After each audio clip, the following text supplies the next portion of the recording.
more. So Democratic Congressman Tom Suozzi of New York wrote a letter to the president last month asking to meet to discuss immigration reforms after the migrant crackdown hit close to home for the lawmaker. And Congressman Suozzi joins us now. It's good to have you on the show, Congressman, sir. very good to have you with us. Let's talk about some areas where there can be where Republicans and Democrats can come together, where Congress and the White House can come together for meaningful immigration reform. If you look at the southern border, illegal crossings have dropped to I think record lows, at least over the past 50, 60 years. So it seems like that issue certainly is taken off the table for now. But what else can be done where we can stop seeing these images on TV because a bipartisan immigration bill has been reached that the president will sign?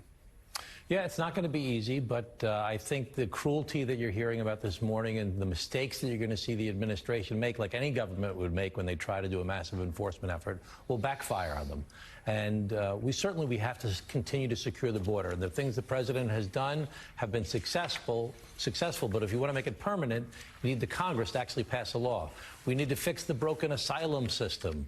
It's being abused by too many people for such a long period of time, and Democrats and Republicans have to stop fighting each other and have a common enemy. Our common enemy should be the cartels and the organized crime and the people that are exploiting people, charging them $10,000 apiece to bring them to the southern border to show them how to break the rules for asylum. But most importantly is we need to legalize a bunch of these folks that have been here for a decade or more and have not committed crimes. The president said the other day, and we have to lean into this, the president said, you know, there's a lot of good people there that are working at these farms, that are working in hospitality, and they may not have the right documentation, but we have to use some common sense. Now, Stephen Miller is, pushing against that, but the president has said this again on several occasions. We need to lean into that. Let's make a deal so that we can legalize, not necessarily provide a pathway to citizenship, but legalize people so that they can work and live in the United States of America and pay taxes and live a decent life, especially if you've been here for 10 or 20 or 30 years and you haven't otherwise committed a crime. So let's figure out how the farm workers and the healthcare workers and the hospitality workers can live here and have a decent life. And Congressman, you bring up such a great point. If the president and if other people in his party want these changes to be permanent, you don't do that by executive order, by executive fiat. You don't do that by changing some regulations. You do that by passing a bipartisan law. There seems to be an appetite for that now in Congress, where you can pass a bipartisan law and, again, keep the border secure as it is right now. But also, you talked about the people who've been here 5, 10, 20, 25 years. I think about the mother whose 2 sons who served in the Marine Corps escorted her to her meeting on immigration. Here's a mom that worked hard, raised 2 sons. They both served in uniform as United States Marines. That's somebody we ought to figure out, again, if not a pathway to citizenship without going back to her home country and then reapplying and being put on an expedited list, at least allow her to be legal here, because, when you raise 2 United States Marines, you're doing a good job for America. There are millions of stories like that, Joe. Millions of stories in America of people working hard 6 days a week, going to church on Sunday, who just want to live a better life. And there are Democrats and Republicans in the Congress that want to do this. They want to get it done. The Republicans are afraid of going out in front of the president. The president's given a little bit of an opening by talking about farm workers and hospitality workers. We should expand that to other folks in essential industries. And we need to build a coalition, which I've been working on, but we have to do more of it, of business, badges, and the Bible. Put these folks together, people that realize that these folks are essential to our economy, law enforcement that doesn't want to have to deal with this at the local level where people are afraid to report crimes because they're afraid they're going to get deported, and the Bible. People just care about other people who realize separating families is just inhumane. People who've been here for 10, 20, 30 years who don't even know the country they came from anymore. It's inhumane to send them back. Congressman, your latest op-ed in the Wall Street Journal is about the New York mayor's race, and it's entitled, "For Democrats, Mamdani is a wake-up call and a bad example." And in it, you write in part, quote, "Mr. Mamdani tapped into the same economic discontent, the same zeitgeist that powered Mr. Trump's rise. Democrats must recognize that the future starts with a message of economic security for American families." You continue, "There's another way.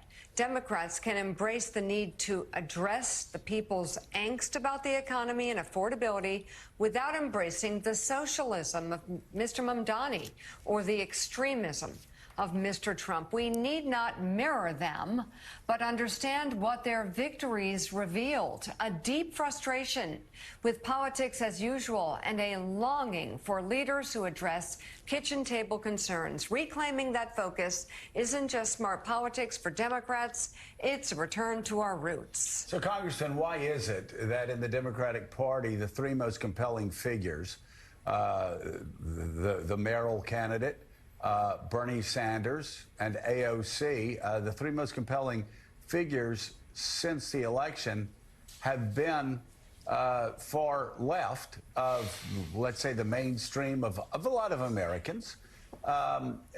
Why can't moderate Democrats, why can't conservative moderate Democrats like you make that same compelling message? Yeah, so let me make it clear that I disagree with Mr. Mamdani, that I'm a democratic capitalist, not a democratic socialist. But he, Right. like I said, has tapped into, as Bernie Sanders has tapped into, this economic discontent. If you ask the American people, what are the issues you care about the most? They'll say, number one, the economy, number two, immigration, number three, taxes, number four, crime, and number five, health care. If you ask those same people, what's the Democrats' agenda? They'll say choice, LGBT protections, health care, a little bit of crossover there, protecting democracy, and climate change. Those are all important issues, but that's not what everybody's talking about every night. They're talking about, how am I going to pay my bills? How am I going to address the economic problems I face in my family? So we need to do a better job as Democrats talking about these kitchen table issues, these bread and butter issues about the economy. What are we going to do to raise the minimum wage? What are we going to do to build unions? What are we going to do to reshore industries in America that are going to provide jobs that people who are, whether you're a right-wing conservative or a left-wing progressive, everybody in America should believe that if I'm willing to work hard, in return for working hard, I make enough money so I can buy a house, educate my kids, pay for health insurance, and retire one day without being scared. That used to be the American dream. That's what slipped away from us. We have to propose solutions as to how we're going to get back to that place. Hard work gets rewarded with a decent life. That's America. And we have to get back to that basic, simple, fundamental message. Congressman, Mr. Mamdani's coalition was very young. It was a group of younger voters that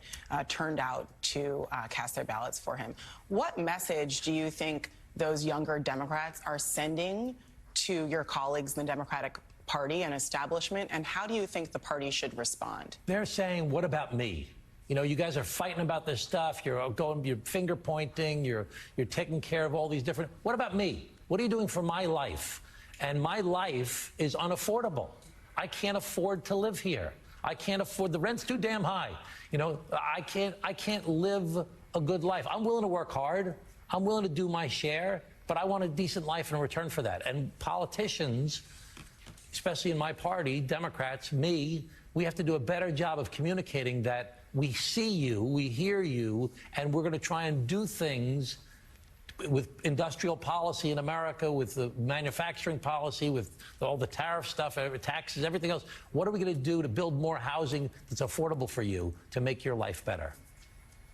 And make no mistake of it, the AI revolution that we're not about to get hit with. It's a tsunami. But is hitting right now, is already costing college kids who are graduating entry-level jobs. It's going to cost hundreds of thousands of jobs for white-collar workers, for blue-collar workers. I mean, this this issue becomes even more complicated. Absolutely. And Democrats better get their arms around it. Democratic Congressman Tom Suozzi of New York, thank you very much. Thank you. Let me just say, as a capitalist, a proud capitalist, let me just say, socialism won't get it, and also unbridled, untethered capitalism won't get it either. Got to be a balance. We're going to have to have a balance. Yeah, exactly. I get that. Thank you, sir, for being on. Thank you, Congressman.